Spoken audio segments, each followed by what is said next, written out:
નમસ્કાર વિદ્યાર્થી મિત્રો, આયોજનની લાક્ષણિકતા અને મહત્ત્વ જોયા બાદ હવે આપણે એની મર્યાદાઓ એની લિમિટેશન્સ વિશેની ચર્ચા આજના લેક્ચરમાં કરવાની છે.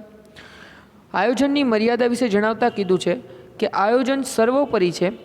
કોઈપણ ક્ષેત્રમાં આયોજન વગર ચાલી શકે નહીં. આયોજન એ પથદર્શક છે, તે સંપૂર્ણ નથી કે અપૂર્ણ નથી. મિત્રો, આયોજન પહેલાં તો સર્વોપરી છે, આપણને વારંવાર કહે છે આ લોકો.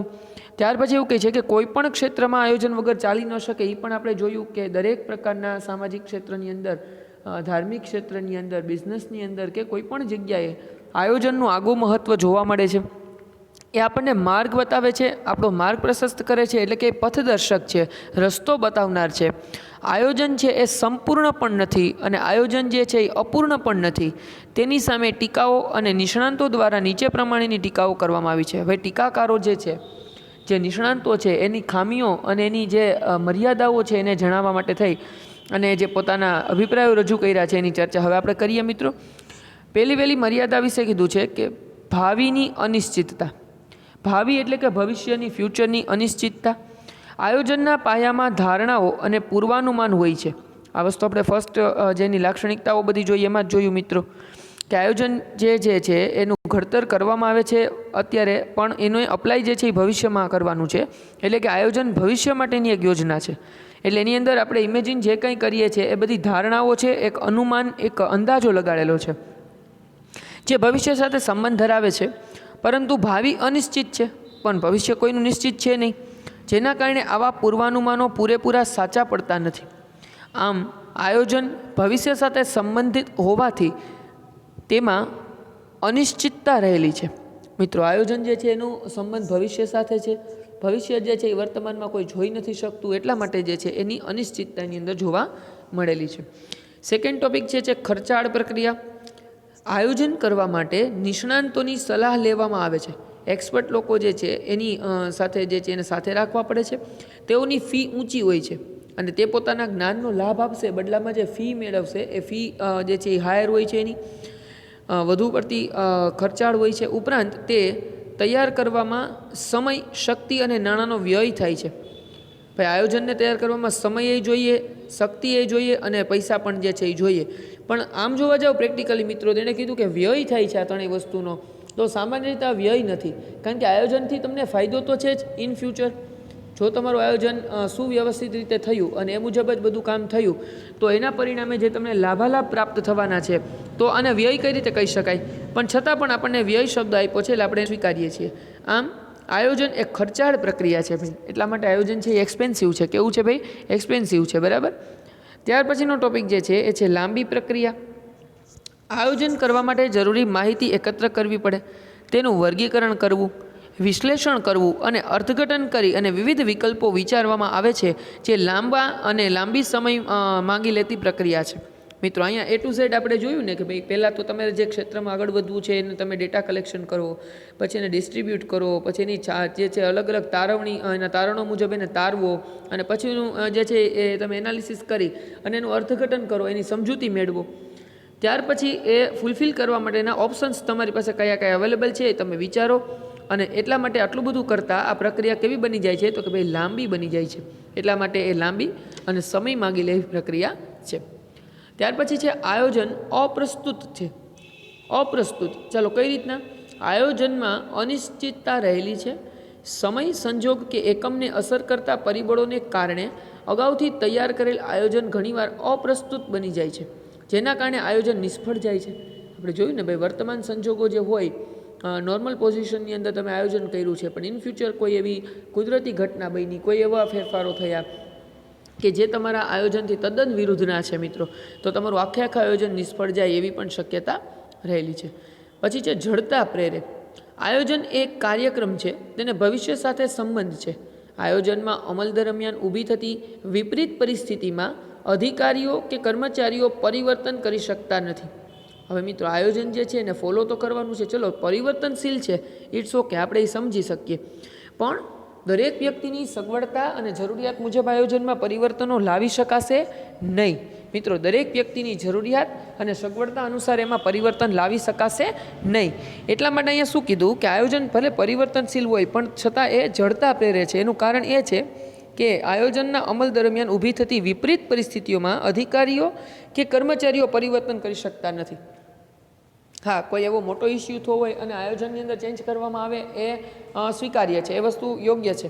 પણ પર્ટિક્યુલર કોઈ વ્યક્તિગત કે કર્મચારીઓની પોતાની કોઈ જે છે પ્રોબ્લેમ્સના કારણે આમાં જો એ ચેન્જીસ કરવા માગતા હોય તો એવા કોઈ ચેન્જીસને અવકાશ નથી હોતું. એટલા માટે એ જડતા પ્રેરે છે એવું કીધું છે. તેમાં ફેરફાર કરવાનું જોખમ લેતા નથી અને આયોજનને વળગી રહે છે.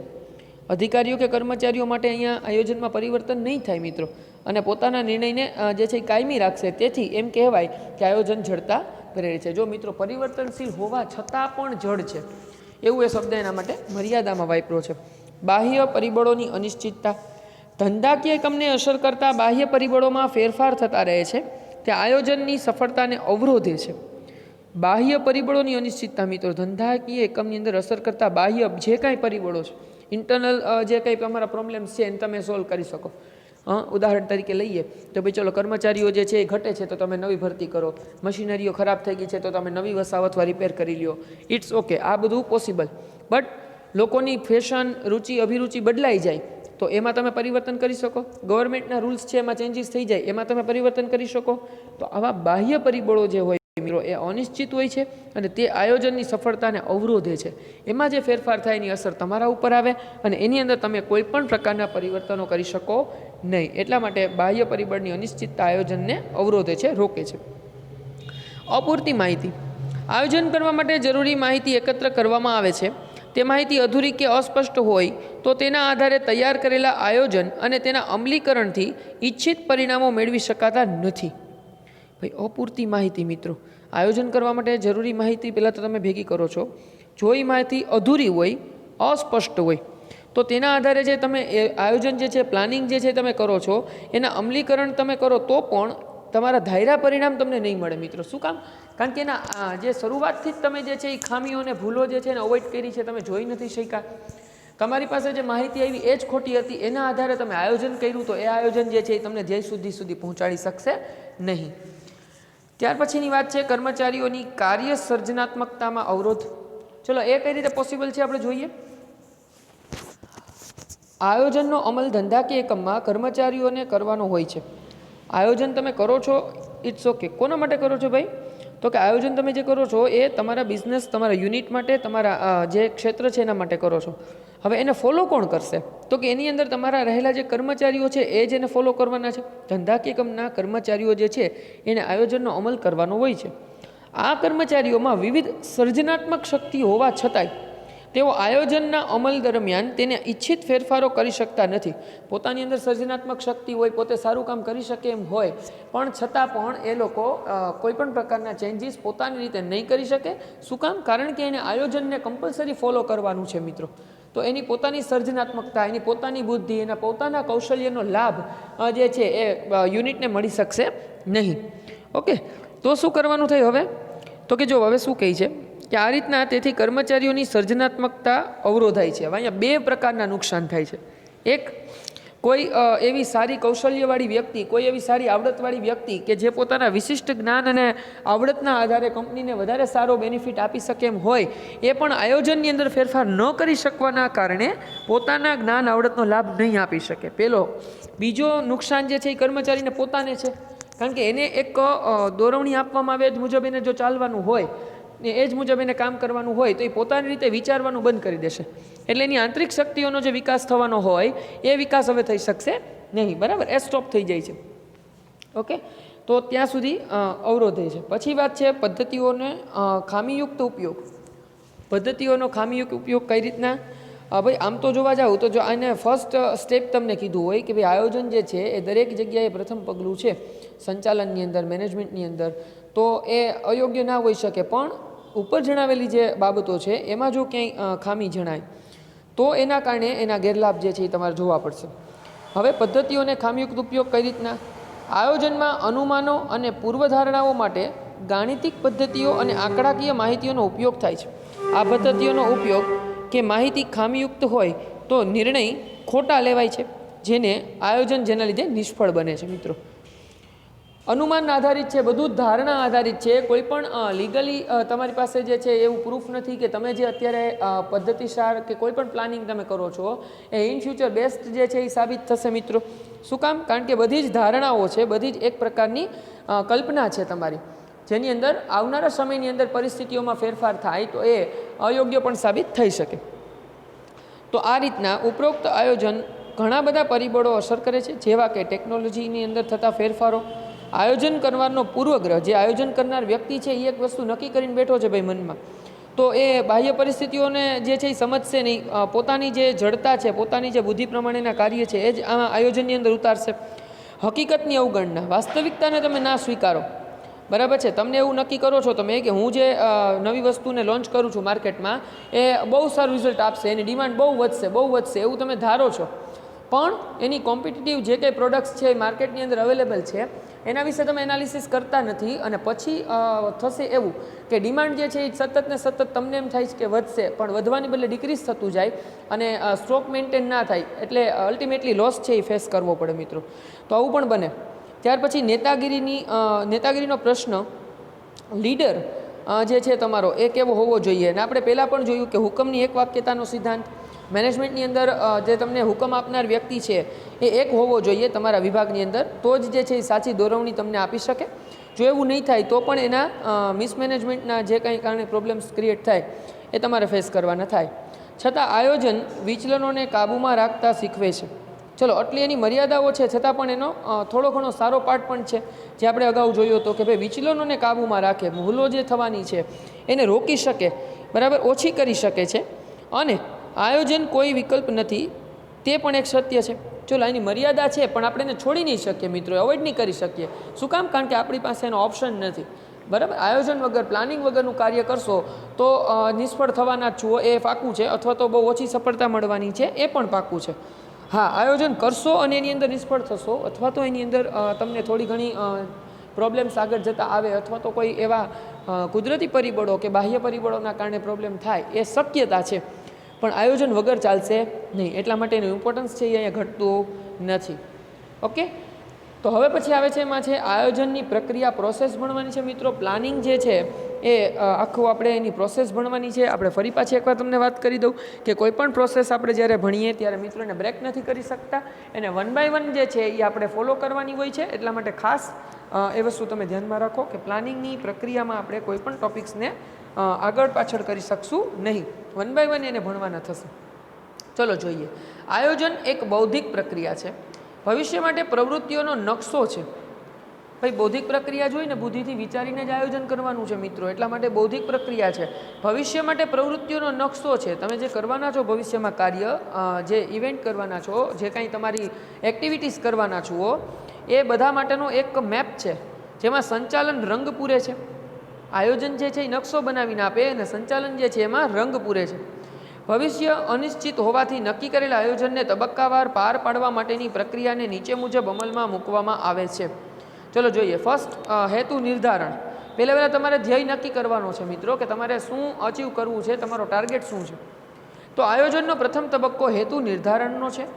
માટે જ કહેવામાં આવે છે કે હેતુઓની પસંદગી યોગ્ય રીતે થઈ હોય તો જ આયોજન સંચાલકોને ઉપયોગી નીવડી શકે. તમારો હેતુ નક્કી કરવામાં જ તમે જો ખામીયુક્ત પસંદગી કરી છે, અથવા તો તમે જે અવાસ્તવિક હેતુઓ નક્કી કર્યા છે, તો એ તમારું આયોજન સફળ થવાનું નથી. હેતુઓ વ્યવહારિક હોવા જોઈએ, જો પ્રેક્ટિકલ હોવું જોઈએ મિત્રો, એટલે કે તે વાસ્તવિક અને બોધિગમ્ય હોવા જોઈએ. હવે હું માર્કેટની અંદર સાવ નવો માણસ હોઉં, ધારો કે હું એવા એરિયાની અંદર, આપણે જુનાગઢની વાત કરીએ તો આજથી ઘણા વખત પહેલાંની વાત કરીએ મિત્રો, તો આપણે ટૂથપેસ્ટ લેવા જઈએ ને તો ક્યારે આપણે ટૂથપેસ્ટ બતાવો એવું નથી કીધું, આપણે શું કહીએ, કોલગેટ આપો, બરાબર, કોલગેટ એટલે ટૂથપેસ્ટ. એવી રીતના વેફર આપણે શું કહીએ, બાલાજી છે. હવે હું કોઈ નવું નામ લઈ અને વેફરને લોન્ચ કરું છું માર્કેટમાં, અને હું એવું વિચારી લઉં, મારો હેતુ એવો નક્કી કરું કે રોજનું બાલાજીવાળા કરતાં 10% વધારે હું જે છે એ મારું સેલ થશે, તો આ મારો હેતુ જ ખોટો છે મિત્રો, બરાબર. કારણ કે મારે જોવું જોઈએ પહેલાં કે બીજી કઈ કઈ પ્રોડક્ટ મારા જેવી સિમિલિયર માર્કેટમાં છે, પ્લસ કોનું કેટલું સેલિંગ છે, કઈ વસ્તુની કેવી ક્વોલિટી છે, એની પ્રાઇસ લેવલ શું છે, અને એવી રીતના કાંઈ વિચાર્યા વગરનું હું એવો મારો મોટો એકદમ હેતુ, એકદમ મોટો ધ્યેય રાખી અને મોટું કારખાનું ને મોટું બધી મશીનરીઓ અને ઝાઝા બધા કર્મચારીઓ અને પ્રોડક્શન સ્ટાર્ટ કરી દઉં, અને પછી મને રિયલાઇઝ થાય કે આ તો નહીં થઈ શક્ય, તો એટલા માટે કીધું છે કે હેતુ વ્યવહારિક અને વાસ્તવિક રાખો, બરાબર છે. પ્રેક્ટિકલ અને જે રિયાલિટી છે એની સાથે વળગી રહ્યો તો જ તમારું આયોજન સફળ બની શકે. આયોજનના આધાર સ્પષ્ટ કરવા. પ્રક્રિયાનું બીજું સોપાન, આયોજનના આધાર સ્પષ્ટ કરો. પહેલાં તો તમારો હેતુ નક્કી કરો, એ કઈ રીતે કરવો એ તમને કીધું. હવે આયોજનનો આધાર સ્પષ્ટ કરવાનો. ચલો કઈ રીતે? હેતુઓની સ્પષ્ટતા કર્યા પછી આયોજનને પાર પાડવા માટે તેના આધારોની સ્પષ્ટતા જરૂરી છે. આ આધારો એટલે અનુમાનો અથવા તો પૂર્વધારણાઓ.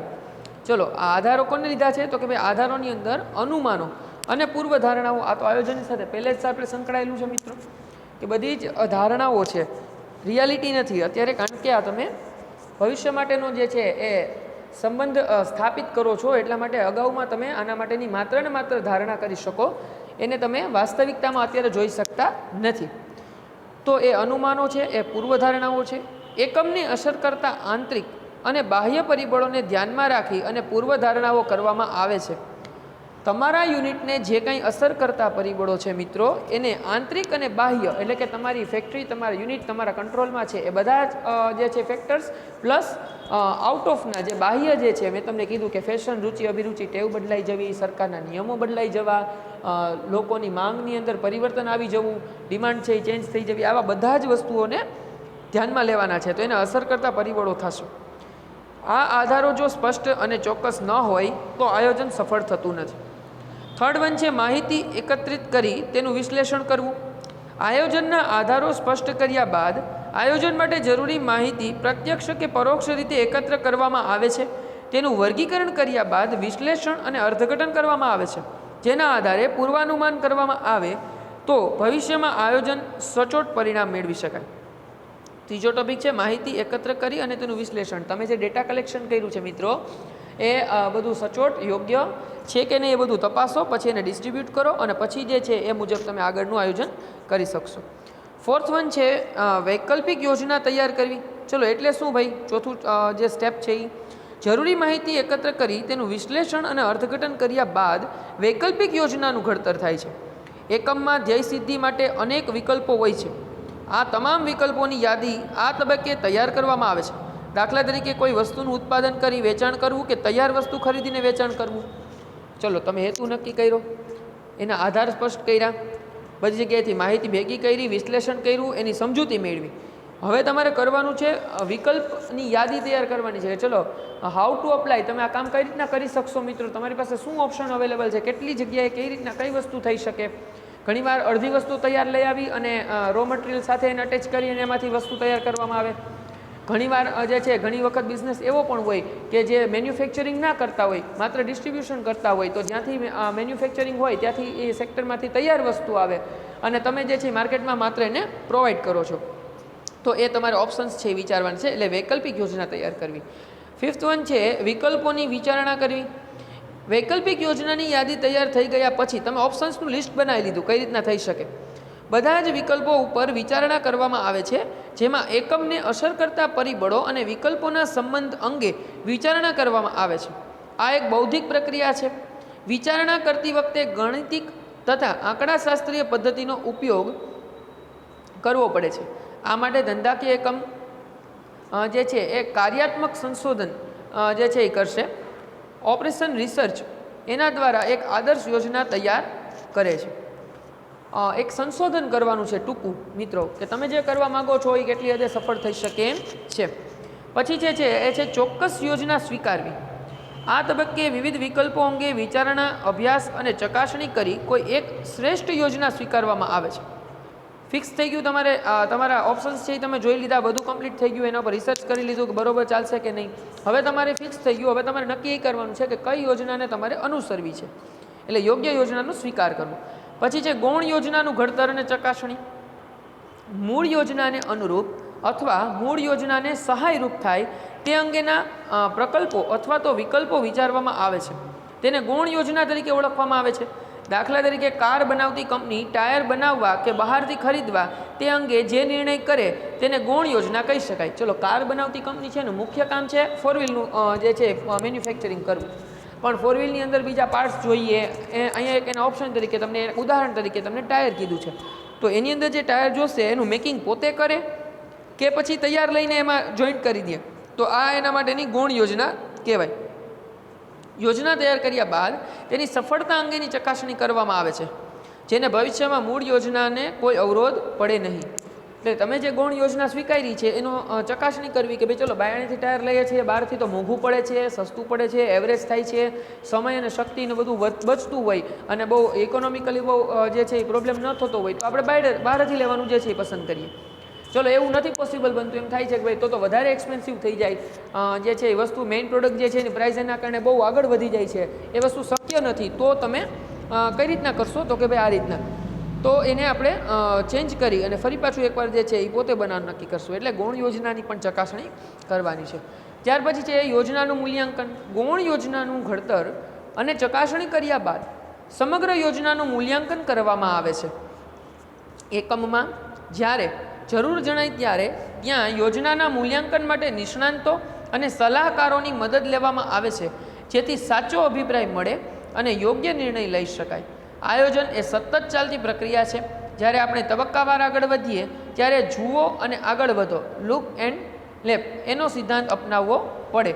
દરેક તબક્કે મૂલ્યાંકન જરૂરી છે મિત્રો, બરાબર છે. તમે મૂલ્યાંકન કરતા જાઓ એટલે તમને ડિફરન્સ છે એ ખબર પડતી જાય અને જ્યાં જ્યાં વિચલનો આવે ત્યાં ત્યાં તમે સુધારો કરતા જાઓ મિત્રો, એટલે તમારા આયોજનની સફળતાનો જે છે એ એમ કહેવાય ને કે એની પ્રોબેબિલિટી વધી જાય, તમારી સંભાવનાઓ જે છે એ સફળ થવાની વધી જાય, કારણ કે તમે વિચલનોને સાથે સાથે દૂર કરતા જાઓ છો. ઓકે, તો આ રીતના જે છે એ અહીં સુધી આપણી કમ્પ્લીટ થાય છે. મર્યાદાઓ આપણે જોઈ અને ત્યાર પછી આપણે આયોજનની અંદરની પ્રક્રિયા છે, જે પ્રોસેસ છે એ આપણે આખી જોઈ છે મિત્રો. પછી આવે છે યોજનાના પ્રકારો, બરાબર છે. આ યોજનાઓ જે છે ટાઈપ્સ ઓફ પ્લાનિંગ, કઈ કઈ રીતે તમે યોજનાઓનું ઘડતર કરી શકો છો. તો એમાં એક છે કાયમી યોજના. કાયમી યોજના વારંવાર ઉપયોગમાં લઈ શકાય છે, જે કાર્ય અંગે રોજબરોજ નિર્ણય લેવાના હોય તેવા કાર્ય માટે આ યોજના તૈયાર કરવામાં આવે છે. જ્યાં વ્યવસાયિક જે છે વ્યવસ્થાપકીય પ્રવૃત્તિઓનું પુનરાવર્તન થતું હોય ત્યાં તે પ્રવૃત્તિઓ ઝડપથી થાય તે ઉદ્દેશ્યથી પ્રમાણિત નીતિ નક્કી કરવામાં આવે છે, જેને કાયમી યોજના કહી શકાય. બરાબર છે, ભાઈ કન્ટિન્યુઅસ પ્રોસેસ છે, જે રોજબરોજ ઉપયોગમાં લેવાનું છે, એના માટે અહીંયા ઘડતર કરવાનું હોય તો એને કાયમી યોજનાને આપણે લાગુ પાડી શકશું. આયોજનમાં નીતિ, વિધિ અને નિયમો લાંબા ગાળા માટે નક્કી થાય છે, જેથી આ ઘટકો સાથે સંકળાયેલી બાબતો અંગે તાબેદાર એટલે કે કર્મચારીઓ ઝડપથી નિર્ણય લઈ શકે છે. દાખલા તરીકે ગ્રાહકોને તેના ઓર્ડર પ્રમાણે માલ મોકલવા અંગેની વિધિ કે શાખ નીતિનું અગાઉથી કાયમી ધોરણે ઘડતર કરવામાં આવ્યું હોય તો તેનો અમલ કર્મચારીઓ ઝડપથી કરી શકે છે. વારંવાર તેના ઉપરી અધિકારીઓને પૂછવા જવું પડતું નથી. એક પ્લાનિંગ થઈ ગયું છે મિત્રો, એટલે વારંવાર એને ઉપરના સંચાલકોને ડિસ્ટર્બ નહીં કરવા પડે, ઓલા લોકોનો સમય બચશે, અહીંયા કામ ઝડપથી થશે, બેયને ફાયદો છે. ત્યાર પછી છે વ્યૂહાત્મક યોજના. ધંધાકીય એકમો તેની ફિલોસોફી અનુસાર ધ્યેય નક્કી કરે છે. આ માટે એકમ પોતાના જીવનકાળ દરમિયાન કઈ ફિલોસોફીથી કામ કરશે તે નક્કી કરવામાં આવે છે. તેને એકમનું જીવન ધ્યેય કહેવામાં આવે છે. એકમમાં ધ્યેયને સિદ્ધ કરવા વિવિધ લાંબા ગાળાની અને ટૂંકા ગાળાની વ્યૂહરચનાઓને ઘડવામાં આવે છે. ધંધાકીય એકમ ધંધાકીય પર્યાવરણ, તેની શક્તિઓ અને નબળાઈઓને ધ્યાનમાં લઈ અને યોજનાનું ઘડતર કરે છે. આ યોજનાઓ માટે દીર્ઘદ્રષ્ટિ એટલે કે દૂર સુધીની વિચારવાની શક્તિ અને અનુભવ, એક્સપિરિયન્સ જરૂરી છે.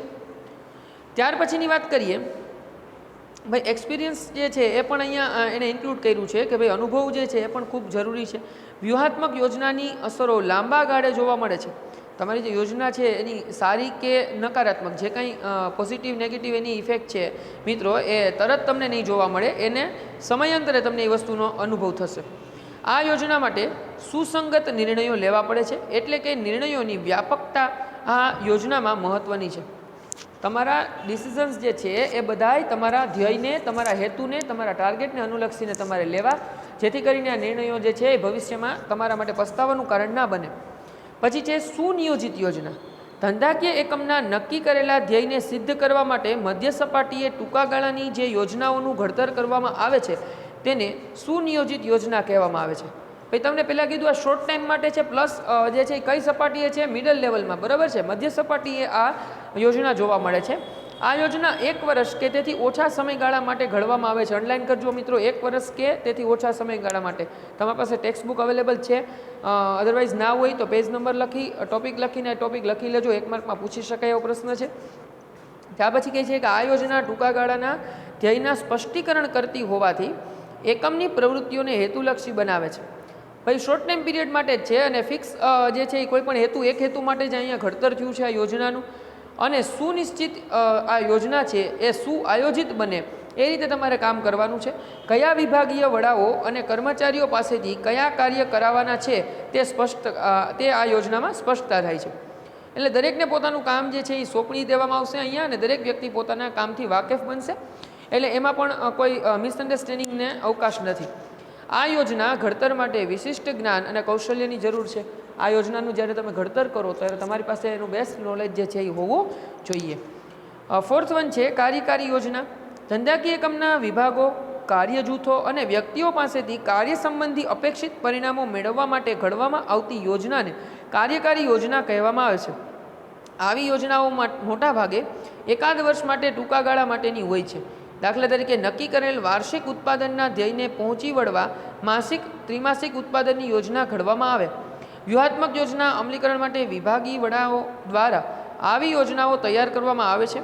આ યોજનાઓ રોજિંદા કાર્ય સાથે સંકળાયેલી હોવાથી જે તે વિભાગના કર્મચારીઓની સાથે ચર્ચા વિચારણા કરી તૈયાર કરવામાં આવે તો આ યોજનાનું અમલીકરણ પ્રમાણમાં વધુ સરળ બને છે. ભાઈ આ બોટમ લેવલનું કામ છે મિત્રો, તો જે લોકોને કામ કરવાનું છે એને આમાં તમે ઇન્વોલ્વ કરો, બરાબર છે. લેબર્સ છે, તમારા એમ્પ્લોઈઝ જે છે એ બધાને તમે સાથે રાખીને આ યોજના કરો, જેથી કરીને શું થાય કે ભાઈ જેને કામ કરવાનું છે એનું પણ આમાં કહેવાય ને કે એનું એક પોઈન્ટ ઓફ વ્યૂ એનું એ રજૂ કરી શકે.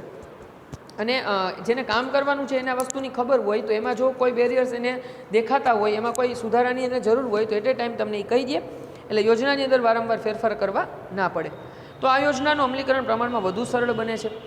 કાર્યકારી યોજના સુનિયોજિત યોજના જેવી જ હોય છે, બરાબર છે. આ યોજના જે છે એ સુનિયોજિત યોજના જેવી જ છે મિત્રો. ઓકે, તો અહીં સુધી આપણે જે છે એ અટકાવીએ છીએ. હવે પછીનો જે પોર્શન છે એ આપણે નેક્સ્ટ લેક્ચરની અંદર કન્ટિન્યુ કરશું. મિત્રો આની અંદર બધા જ પ્રશ્નો જે છે ઇમ્પોર્ટન્ટ છે. 4 થી 5 પ્રશ્નો જ વધીને નીકળે છે. તો દરેક પ્રશ્નને આપણે ફેરબુકની અંદર વ્યવસ્થિત રીતે લખી અને તૈયાર કરશું ક્વેશ્ચન આન્સરના ફોર્મમાં. આયોજનની પ્રક્રિયા પૂછાય તો પણ, એની મર્યાદાઓ પૂછાય તો પણ અને એના પ્રકારો પૂછાય તો પણ આપણને આવડવું જોઈએ. એટલે દરેક પ્રશ્નની આગળ આયોજનનો અર્થ અને અર્થ પછી પ્રશ્ન એવો હોય કે આયોજનનો અર્થ જણાવી આયોજનની પ્રક્રિયાના તબક્કાઓ વિશે ચર્ચા કરો. તો મેં તમને કીધું એમ કે કોઈ પણ તબક્કો આડાવડો ન થાય એ રીતના એને સ્ટેપ બાય સ્ટેપ સમજાવવાનું રહે. એવી જ રીતના તમને મર્યાદાઓ પૂછે, આયોજનનો અર્થ જણાવી તેની મર્યાદાઓ વિશે માહિતી આપો તો પણ તમારે એ રીતે લખવાનું થાય. એટલે એ પ્રશ્ન એક. અને 3rd વન કે આયોજનના પ્રકારો જણાવો, તો એ તમારે એની અંદર અર્થ લખવાની જરૂર નથી. 3 માર્કમાં પૂછી શકાય એવો પ્રશ્ન હોય. આપણે આયોજનના પ્રકારો જે છે એના આન્સર લખશું. તો આ 3 પ્રશ્ન જે છે એ અગાઉના પ્રશ્નોની જેમ ફેરબુકની અંદર કમ્પ્લીટ કરજો મિત્રો. જ્યારે આપણી સ્કૂલ છે એ રાબેતા મુજબ શરૂ થાય ત્યારે બધું જ વર્ક જે છે એ તમારે સબમિટ કરાવવાનું છે, બતાવવાનું છે, ચેક કરાવવાનું છે. તો ફેરબુક છે એ દરેક કમ્પ્લીટ રાખશે. હવે પછીનો પોર્શન છે આપણે નેક્સ્ટ લેક્ચરની અંદર કન્ટિન્યુ કરીશું.